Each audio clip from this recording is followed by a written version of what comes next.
Good afternoon, everybody. I am Marcie Vaske.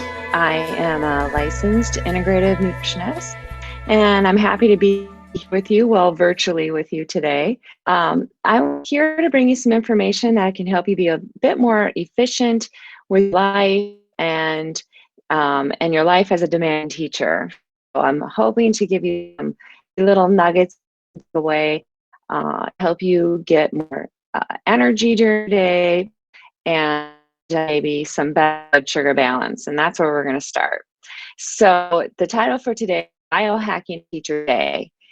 How can food be used to boost your mood and your energy? And when you think you don't have time for lunch, what can we do, right? So, when it comes to mood and energy, the first things I have to say and talk about is blood sugar. And a lot of us don't really think about our blood sugar throughout the day and how that really impacts our life and just our daily activities. So, things I want to start out with is first of all, what is blood sugar? Well, blood sugar comes from any of the carbohydrates that you consume. So, carbohydrates in the form of, grains or things like vegetables, fruits. Some of those carbohydrates that we want to keep out, though, look like, muffins, bagels, all of those are going to be high in sugar. But back to the blood sugar creating, when we have stabilized blood sugar, then we have better energy and we have better focus. And what happens is that when we have too much, when we go into high blood sugar, which we really don't think about very much either, you might have, let's say you wake up in the morning and you had, a piece of toast with maybe some jelly on it. Now, that is going to put you right into high blood sugar. So, what happens when you're sitting up there in high blood sugar for a while? Things like less focus. You're feeling like y- you're there are hormonal imbalances. There's things where you feel like sweaty or hot, even when you're really in high blood sugar. You could even, and one of the things, even when we're sitting around in high blood sugar, it ages our skin, it increases free radicals in our body.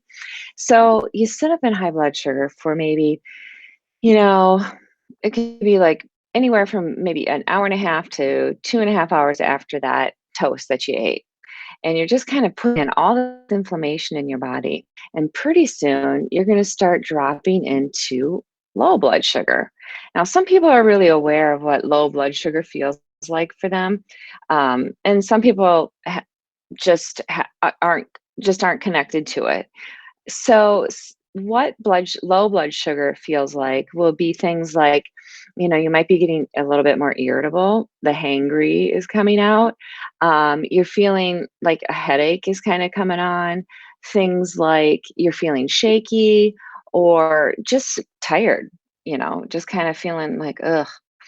So, what we're looking for is after when we're in really low blood sugar like that, our body it's looking for carbohydrates. And those carbohydrates usually aren't our best choice at that time because we're thinking, I just need to eat. I need to get my energy up. And, what do I want? What's in front of me? Well, let's say it's in the afternoon and you're kind of having that afternoon crash, and it could look like a bag of chips. It could look like, maybe that a few crackers, you just grab a handful of crackers. It could be anything, like even a treat, right? Some chocolate. So then when you're getting into low blood sugar and you're grabbing one of those things I mentioned, then that puts you right back into the high blood sugar, right? So, you go high, you go low, and then you go high again, you go low again. So when we're in that state, when we're fluctuating like that so much, it really wears us out. It decreases our energy. We can't focus very well.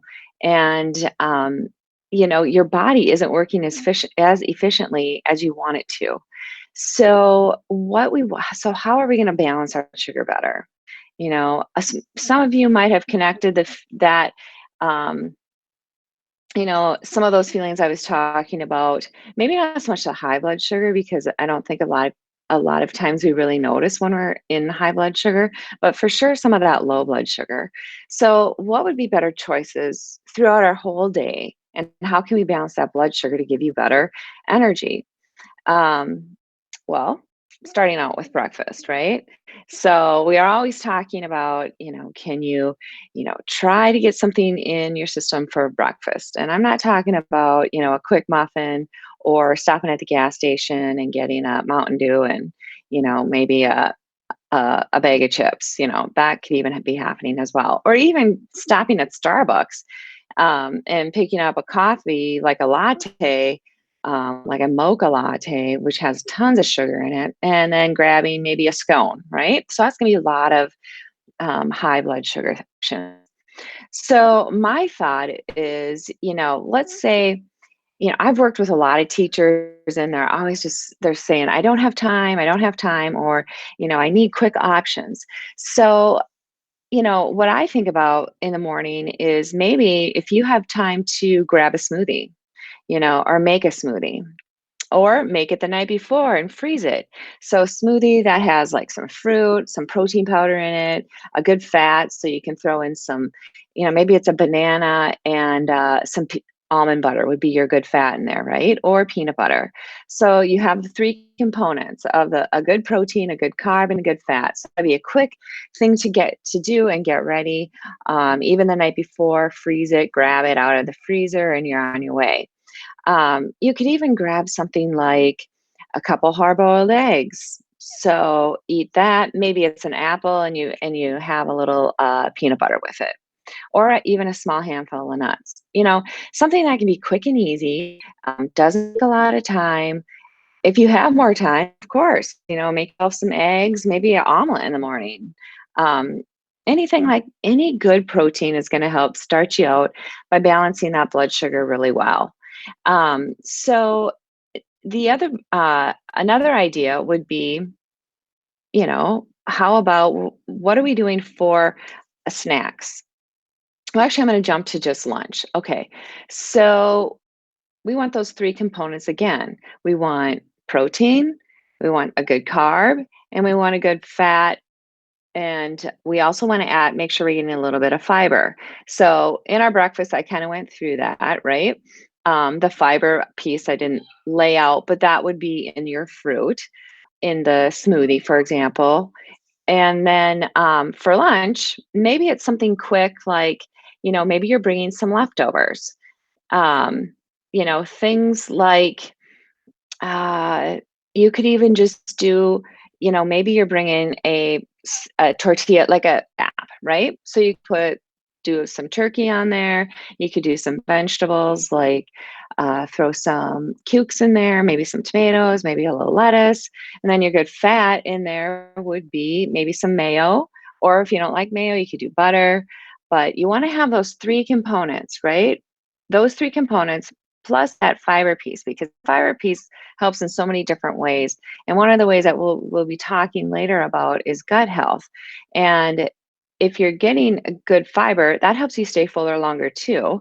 And it also will help your gut. And we'll kind of dig into that later. But to focus on, what kind of protein am I eating?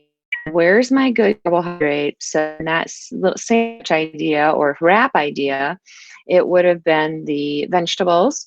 And then the good fat would be your mayo or a really good natural, not a natural butter, but like an organic butter. Um, so then you're kind of getting into that mid-afternoon slump, right? And hopefully, if you're keeping your blood sugar balanced, that slump is going to be a lot less because you're going to feel satiated after your meals and you're going to stay fuller longer. So when you're getting to maybe that, 2, 3 o'clock time, then, you know, I always suggest keeping things in your desk drawer.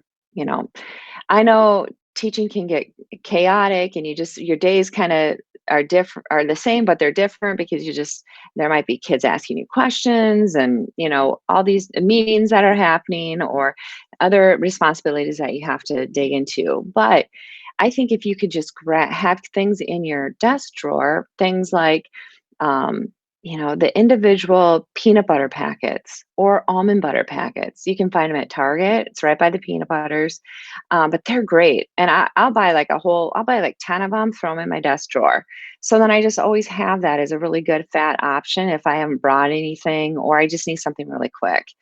Other ideas would be things like maybe a trail mix, and making your own because I mean, you can get some at the store, but sometimes if you're not shopping at the right places, then you're going to end up with maybe some bad fats, and we don't want the bad fats. So I would suggest getting, like some mixed nuts and throwing in maybe some coconut meat for that a fat and a fiber right there. And then you have your good nuts for another fat and protein. So you kinda and what else could you throw in there? You could always put in a few dried craisins, maybe and what I do a lot of times, if I just want a little bit of that in there, I'll just, measure out some or I'll put it on my cutting board and I'll chop them up. So I'm getting a lot less craisin and sugar, but I still get a little bit of some sort of chewiness and a little bit of sweetness. So it's a good blend. So keeping something like that in your desk drawer, taking a handful when the time allows.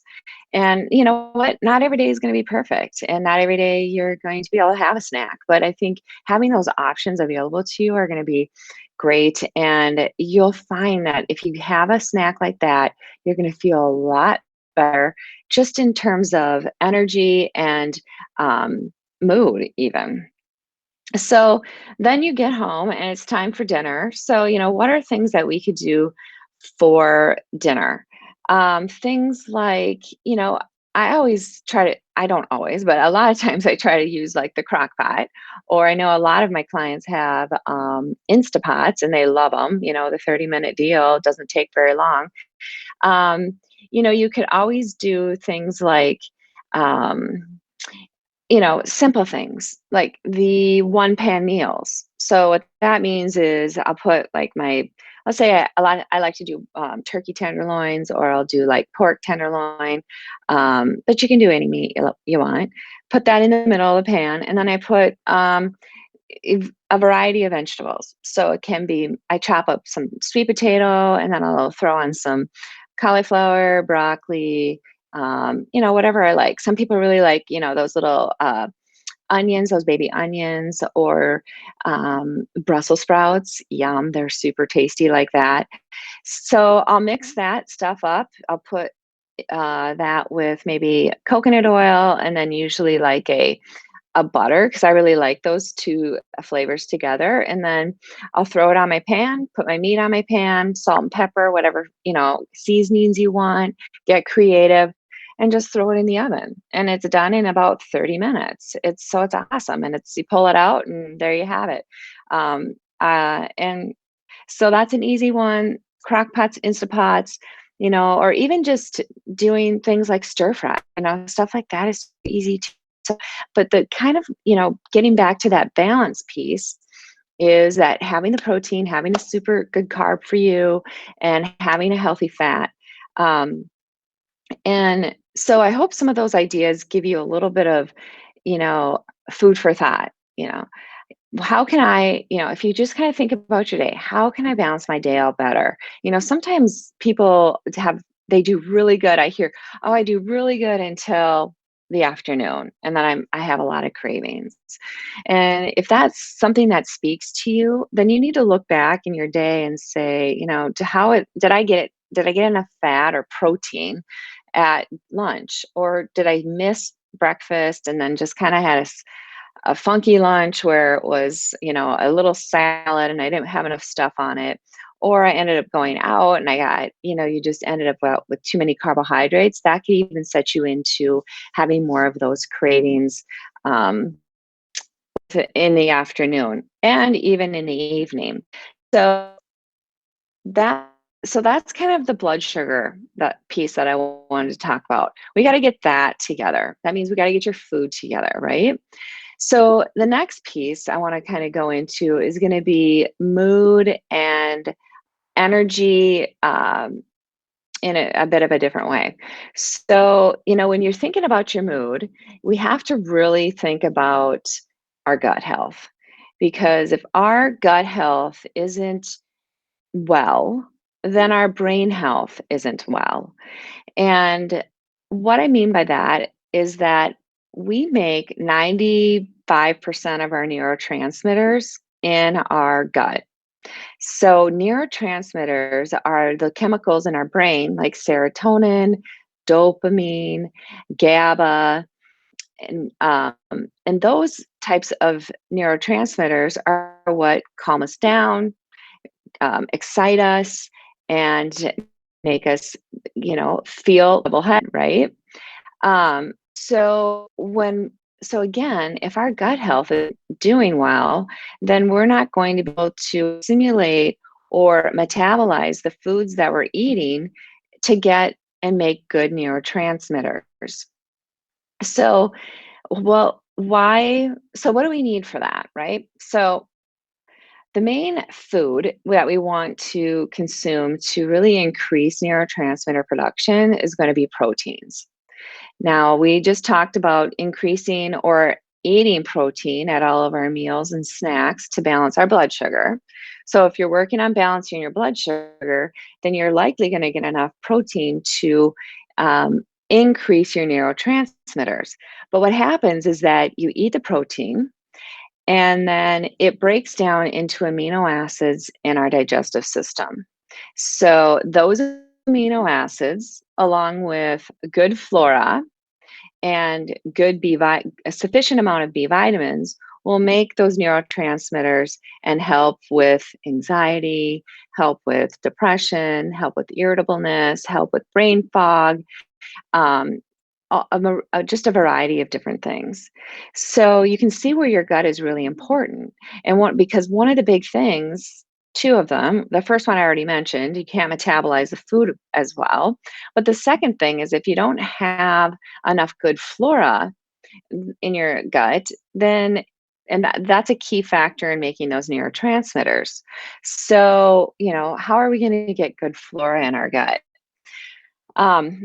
Food There are food options that can help increase gut flora, fermentable foods. So things like not cabbage, but sauerkraut, miso, things like pickles even have some good fermentation. Some of you may have heard of kombucha. That's an option for increasing good flora in our gut, but you have to be careful with those because sometimes they have a lot of sugar in them. Um, so those are ways to increase your own flora, and also there's eating a good amount of vegetables, right? A variety of foods, a variety of colors. So, enough vegetables, enough fruits, that's going to increase your good flora. Your gut will be able to make better bacteria for you to break down your food, for you to make those neurotransmitters, and give you increased energy at the same time and increased mood. That's it's one of those things where when you have a better mood or mindset, it's funny how you feel like you have more energy, even if maybe you haven't been sleeping very well. And that's one of the things that I want to talk about next. So, you know, of course, the recommended amount of sleep is going to be that, 7 to 8 hours a night. Well, we all might be getting it right now because we're stuck in our house.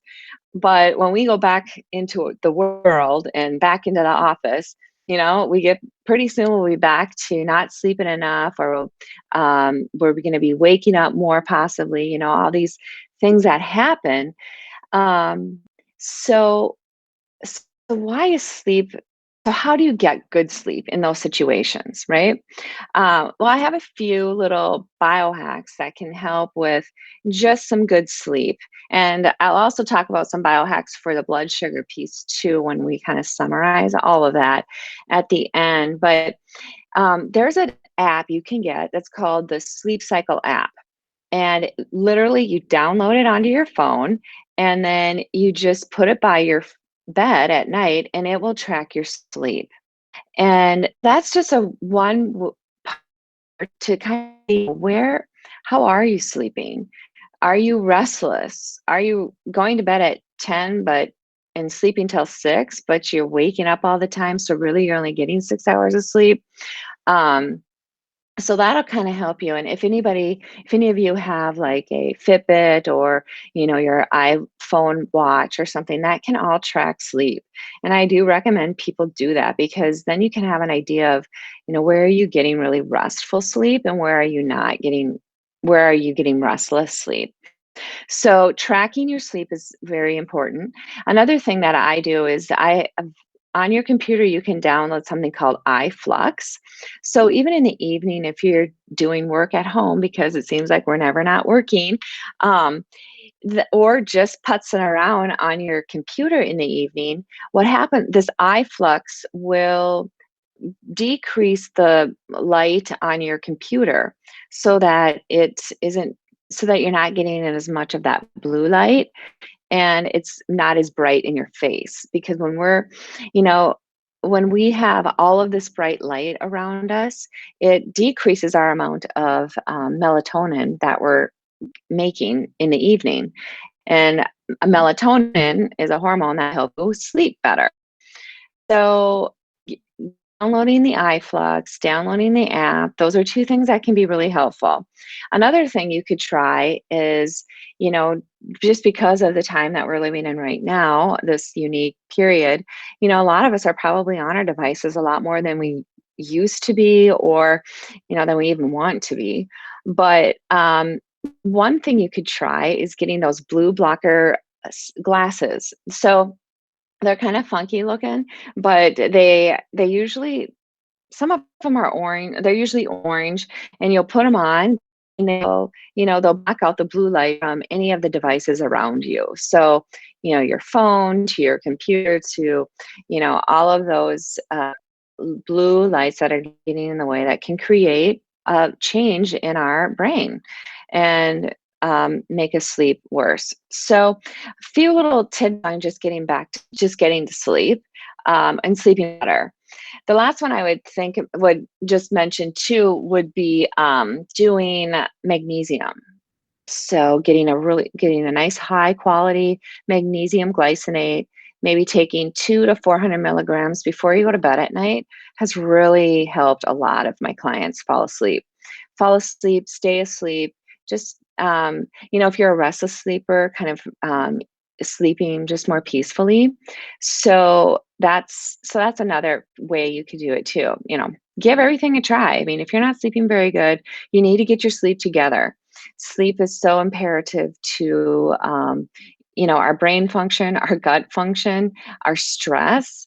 If we're not getting enough sleep, we're going to be more stressed and we're going to have more craves. We're going to bring the food piece.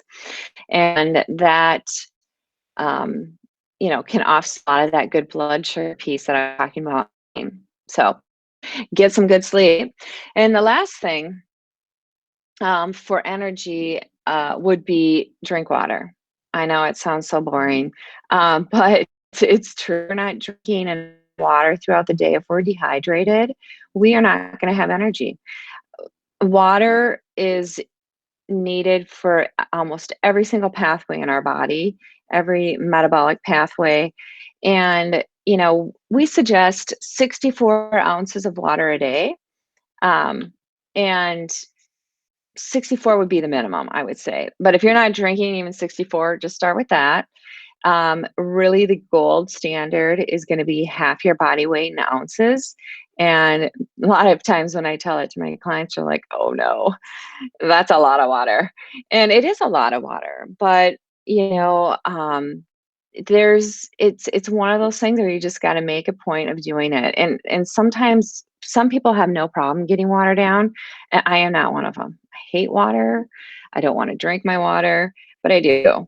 And I've just found little tricks to get it down. A lot of times I will even drink just like herbal iced tea that would constitute as water because it doesn't have caffeine in it. So I'll do that. Other ways that I get it down is I just drink it. So, like in the morning, my rule is my coffee. Every time I take a sip of my coffee, I have to drink a bunch of my water. So, you just kind of have to find what works best for you and do that. But water is so critical. So, drink it.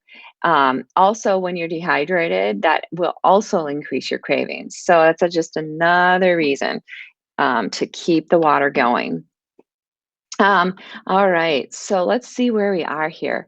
I think that, a few more things that I would mention, and this isn't, a food stuff, it's more like vitamins and what you could be missing that if you're really depleted in energy and just kind of feeling tired a lot, these few things can really help um, increase your energy and make you feel a lot better.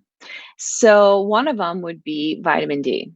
Okay, I'm sure we've all heard about vitamin D. Vitamin D is so critical, again, in a lot of the metabolical pathways in our body. But if we're not, um, if you have low stores of vitamin D, and I would say anything under 50 would be too low in vitamin D. So if you've had your labs done, I would take a look at those. um, you could be really decreased. You could feel a lot less. You'll have a lot more. Excuse me. You'll have less energy.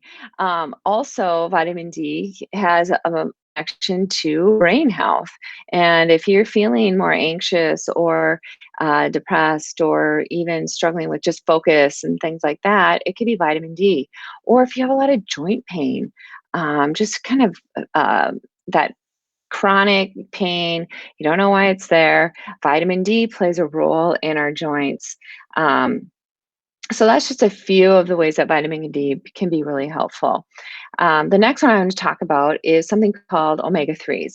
And omega 3s, I'm sure you've heard about, right? So we omega 3s are going to be great to decrease inflammation in the body. It will helps cardiovascular. If you have a cholesterol issue going on, then I would be for sure be taking some omega 3s.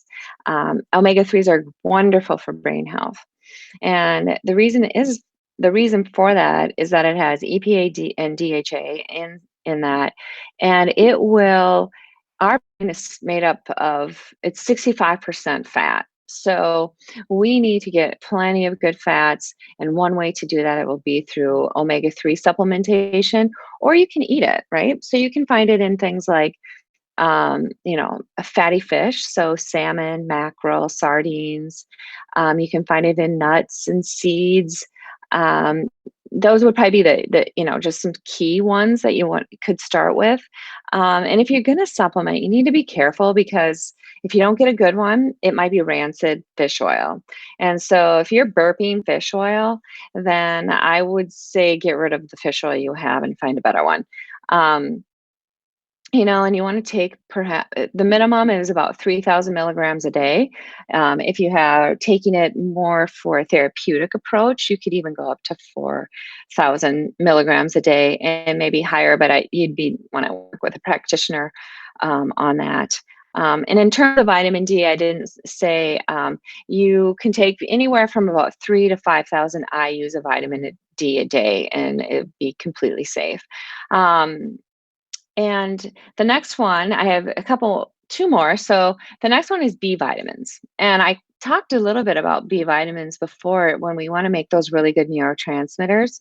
And a lot of times, if people aren't consuming enough protein, and they are oftentimes not getting enough B vitamins. So, and that's not the only place to get B vitamins, but that's just a real big one. And so if we're not getting enough B vitamins, then we're not making those neurotransmitters we want, and usually we have a little less good brain health um, or function. So, also, B vitamins can increase our energy. So, B vitamins are really important. I would say um, supplementing, if you wanted to get a really high quality B complex supplement, and you'd be good to go. Sometimes we're not able to break if we're not having very good gut health, then we aren't able to break down the B vitamins out of our foods. So that's another reason people are sometimes low in them. The last one I'm going to talk about is something called choline. And choline is an essential, it's a micronutrient, but it's wonderful for brain health. And it increases our memory. It helps with just our overall brain function throughout the day. And where are you going to get choline? Because this one we don't often talk about. It is very important, and you'll find it in egg yolks primarily, and also you're going to find it in high choline is going to be in beef liver. So maybe you want to fry up some liver tonight. I'm not. I'll prefer to eat my egg yolks, but um, that it is high in that as well. You also supplement choline. There's some high quality choline supplements out there that work pretty well. But if you're really struggling with kind of that cognitive piece and just like memory recall, try adding in some choline. And then one other little tidbit about choline is it really is important in gallbladder and liver function. And so that comes back to that digestive piece as well. So if you're struggling with maybe some gallbladder stuff, or you could try some choline or eat some egg yolks. Eggs would be great. Eat as many as you want. All right. So just to summarize what we've been chatting about this afternoon here is, first of all, balance your blood sugar throughout the day, right? So how are we going to balance our blood sugar? Well, we want to make sure we have a healthy or a good protein. I should say a sufficient protein. It's like 4 to 6 ounces per meal. You want to have a good carbohydrate. So things, lots of vegetables. You can add in some fruit, do some starchy carbohydrates like grains or sweet potatoes, a white potato, and then maybe throw some butter on there for a good healthy fat. Um, Butters, oils, coconut oil, olives is a great fat. Nuts are good fats. Um, what other good fats? Mayo. If you tolerate dairy, there's wonderful fats in full fat cream cheeses or the full fat sour creams. So lots of options for some healthy fats. And you want to make sure you incorporate that because that is your number one blood sugar stabilizer. Um, the other way that we want to have good energy is going to be what? Drinking sufficient amounts of water throughout the day. So 64 ounces minimum. We want to make sure we get some good sleep. So, getting that 7 to 8 hours a night of sleep, and maybe trying some of those, apps and different lighting things that can help you help restore melatonin and keep your melatonin. Um, and also, investing in some good quality supplements if that is the route you want to go down. I mean, because you don't have to. You can definitely eat the food and make some changes that way, um, and that will help with energy and mood and just some good information for you. I hope you can take away a little piece of this and help with your blood sugar and your energy and your mood and stay focused. All right. Thanks, everybody, and have a good afternoon. And it was nice to be here, be virtually with you today. Take care. Bye bye.